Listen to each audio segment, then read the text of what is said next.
Today, we get a crash course in storytelling from the amazing Micheal Kass.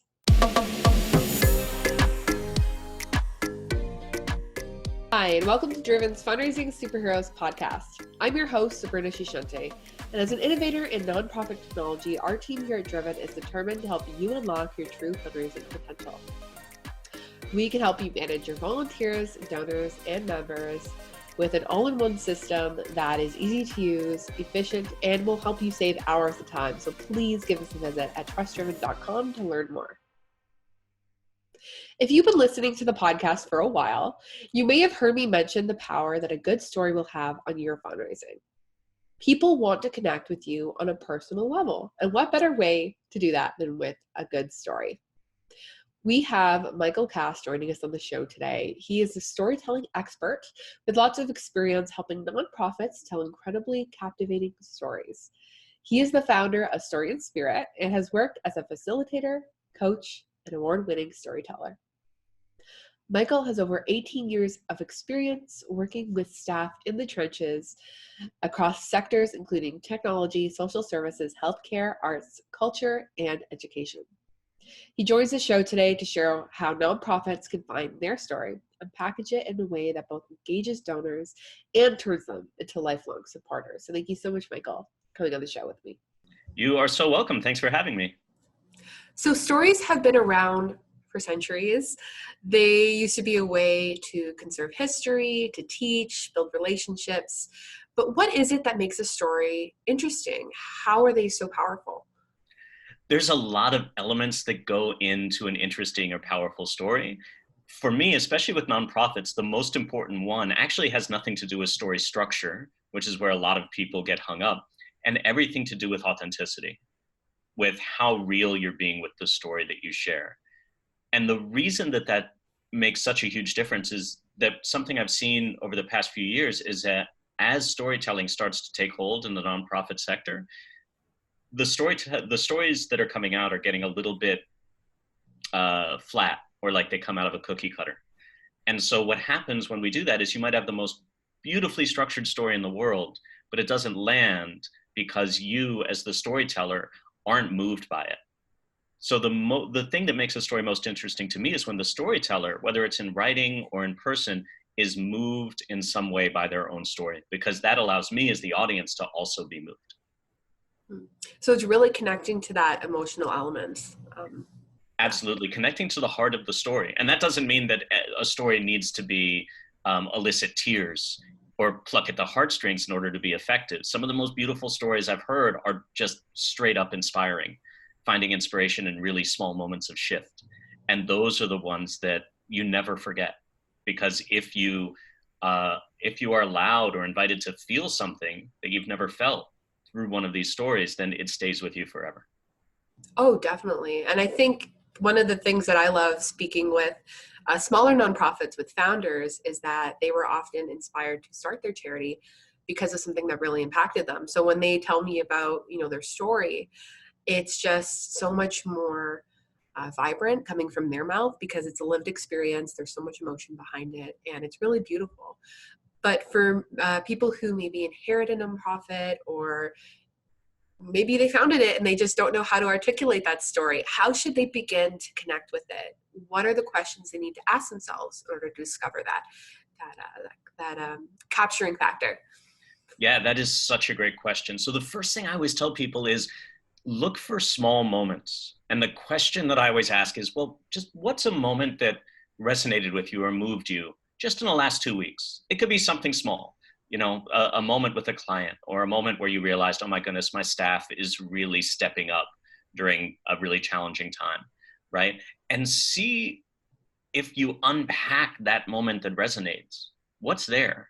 What are the core values under that moment? What is it that made it so impactful? And chances are that as you do that, you'll see a beautiful story start to emerge. What I try to steer people away from is gravitating towards those kind of stereotypical stories of massive transformational shift. Like Sabrina wasn't doing well, she was in really bad shape. Then she talked to our organization and now she's better. Give us money is kind of the traditional structure. And if we start there, then we're missing all of those beautiful small moments that really make up the heartbeat of our organization. another great question that I ask people is, what's something that surprised you recently?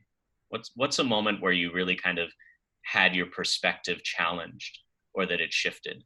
Because anytime there's a moment of shift or a moment of challenge, there's a story living inside of it. Mm-hmm.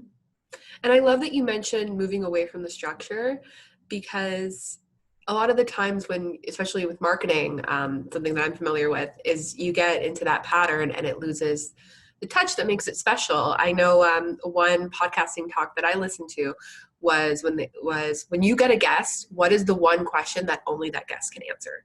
So I guess one way that nonprofits can look at it is when I'm speaking to somebody about my organization, what is one thing that only we can provide? Because I know in my area alone, there's like 6 different humane societies, but each of them has something that makes them unique. And I guess it's just finding that and really connecting with that and telling it in a beautifully creative way. Exactly. And I love what you just said, because it points out that sometimes in our organizations, the things that make us unique are the things that we take for granted, right? Because we're living inside our mission and inside our work 24/7. We don't recognize that somebody outside of it might find something that we do every day to be utterly remarkable and amazing. And so not shortchanging ourselves, right? Really honoring the work and honoring all of the things that make us unique, even if we don't see ourselves as unique in any way. Definitely. How important when somebody is connecting with that story and they go to tell that story, how important is that delivery? We've touched on the idea of how emotions play a lot into good storytelling, but how can a storyteller make the world of a difference? How can nonprofits improve those storytelling skills? Yeah, so there's all sorts of ways we tell stories, right? And in person is when that delivery is most impactful. The one word answer is practice, is making it an element of the organizational culture that we just tell stories in our organization, right? We come together. Maybe every meeting starts with a story, so that when it comes time to speak at a fundraiser or on a podcast or wherever, it's not, oh my goodness, I need to prepare to tell a story, and now I'm very nervous because I only do it once a month. It's just something that we do, just like we make a strategic plan, just like we have our staff meeting. It's works best when it's just part of the heartbeat of the organization.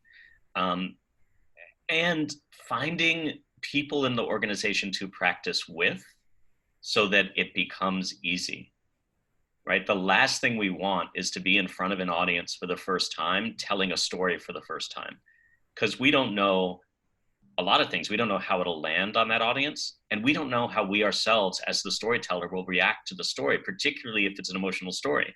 And there's nothing more uncomfortable for an audience than watching somebody have a breakdown while telling a story, because it doesn't feel like so you're now worried about the storyteller, right? As opposed to being invited into the story and invited into the world of the organization.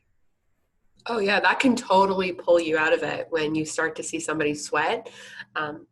Often, when we're growing up, I took dance classes and they said, if you mess up on stage, you just keep going. You pretend like you did it on purpose. And I guess the same applies here. If you have a blip in the story, maybe make a joke on it, or maybe make it a part of the overarching story itself. It doesn't have to be an embarrassing experience. It doesn't have to be embarrassing, and it doesn't have to be perfect. You just made me remember a time where an executive director I was working with was telling a story and was super nervous, and just stopped about a minute in and went, I'm going to pause for a moment because I want to honor this story. And if it's okay, I'd like to take a couple deep breaths together, just all of us together, and then I'll continue the story. And it totally reset the energy of the room. And it was a really brave thing to do, to, instead of muscling through, to reset and go, this is not going how I wanted it to go. These are all potential supporters and friends in this room. Let's enlist their support to go forward in a better way. And it was stunningly powerful. Mm-hmm. That's a great tactic. I think ignoring it is not the way to go often, most of the time. Just really embracing it. It's like when a comedian tells a joke and then the joke fails and then they make a joke about the joke failing. I think that really builds respect with the audience because they know that there's kind of like this trust and there's this vulnerability.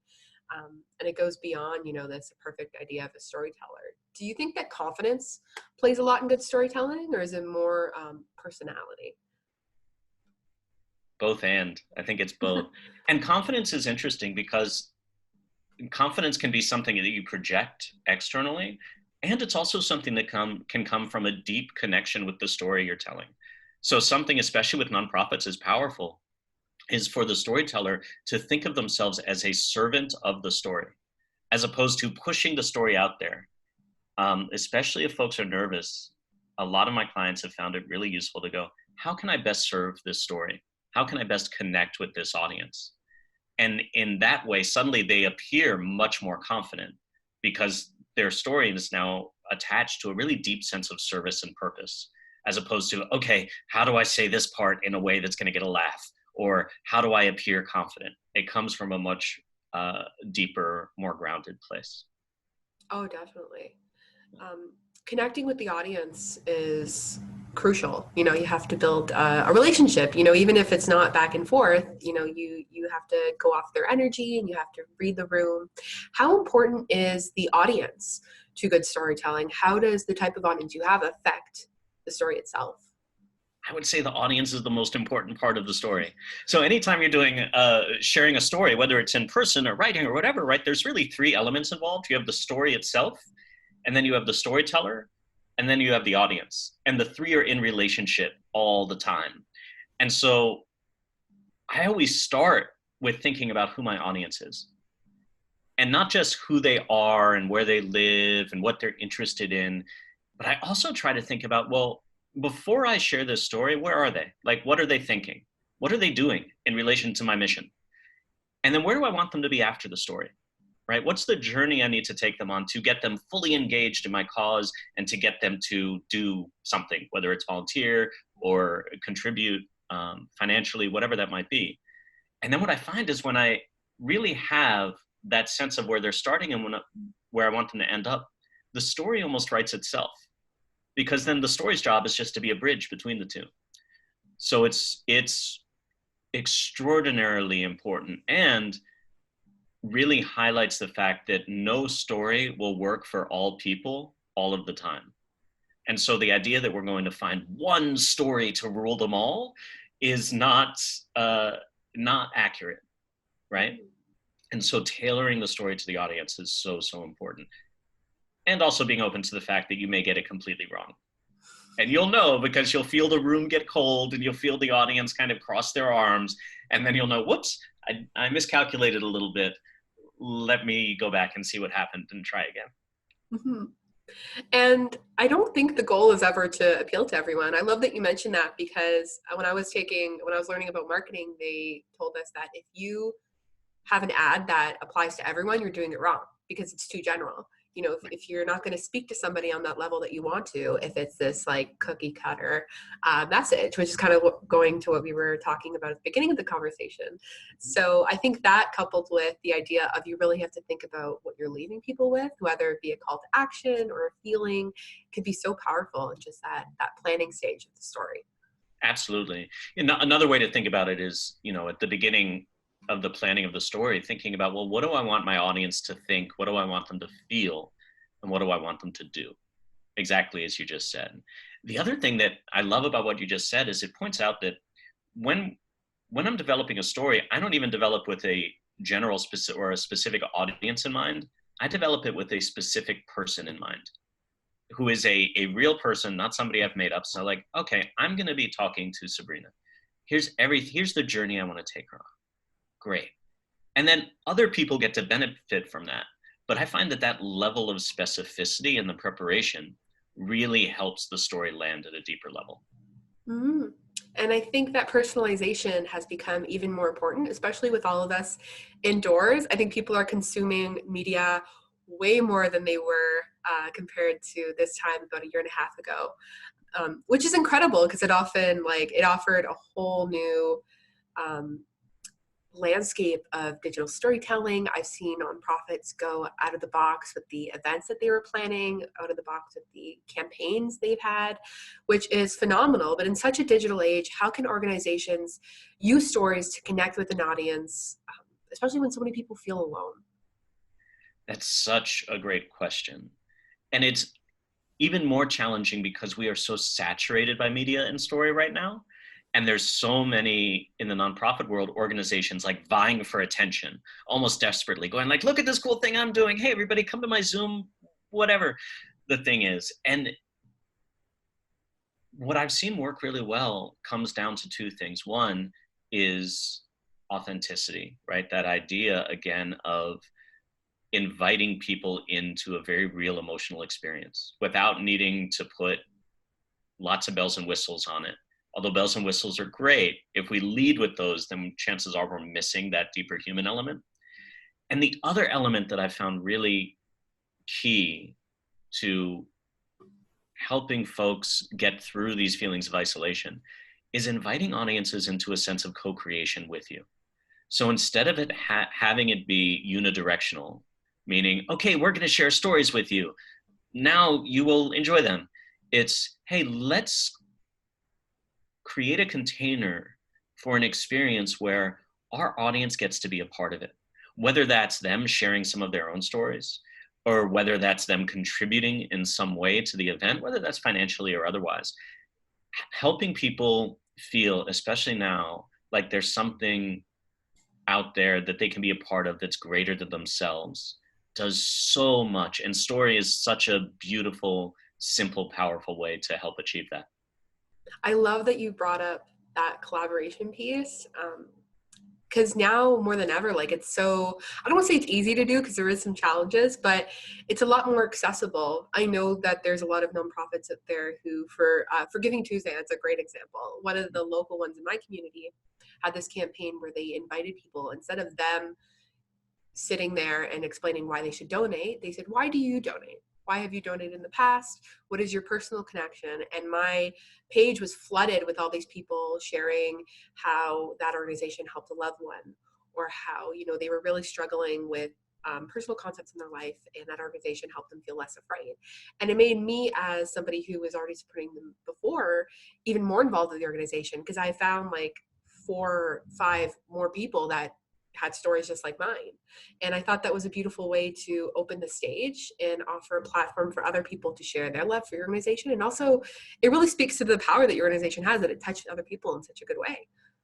Exactly. And it really, it's such a great way of inviting people to own their connection with the organization and to be of service in a way that really feeds them as well as supports the organization. Because when somebody's done something powerful for us, an organization or an individual, it's so beautiful to be able to offer your story in exchange, right? And it's a form of reciprocity, right? Instead of treating our contributor community or our organizational community as like a checkbook or just a static audience, is really saying, hey, we are a community that's rallied around this mission. How would you like to help us move this forward? It's such a beautiful way for people to participate. Before we wrap up today, I would love to get your final thoughts and the one piece of advice you'd give to maybe all your clients when they come and start working with you, or just any nonprofit leader that you meet on, you know, kind of honing in on that story. Absolutely. I'm going to cheat and give two. The first is that story can and should live at every level of your organization. So removing it from that fundraising and communication silo and finding ways to incorporate it into the culture of your organization. And the second is what we talked about at the very beginning of this conversation, which is celebrate the small moments, because that's where some of the most powerful stories are that will not only help you reach your audience and raise more money, it will also help you build and even transform the culture of your organization and create a much stronger connection between your work and your staff and your board and your contributors and your leadership and the folks that you serve. So those two things are usually what I ask people to start with. Well, thank you, Micheal, for coming on to the show. If you want to learn more about effective storytelling or work with Micheal, give him a visit at storyandspirit.org. There you can learn about the services he offers, like storytelling and career coaching, as well as free resources like his ebooks. And if you want to stay updated on everything driven and fundraising superheroes, you can give us a follow at social media. I have the links to that in the description box. We'd also love for you to check out our website, trustdriven.com. We have all of our information on there, and you can learn more about what we do and what we're passionate about. And as always, thank you so much for listening, and we'll see you next time on Fundraising Superheroes.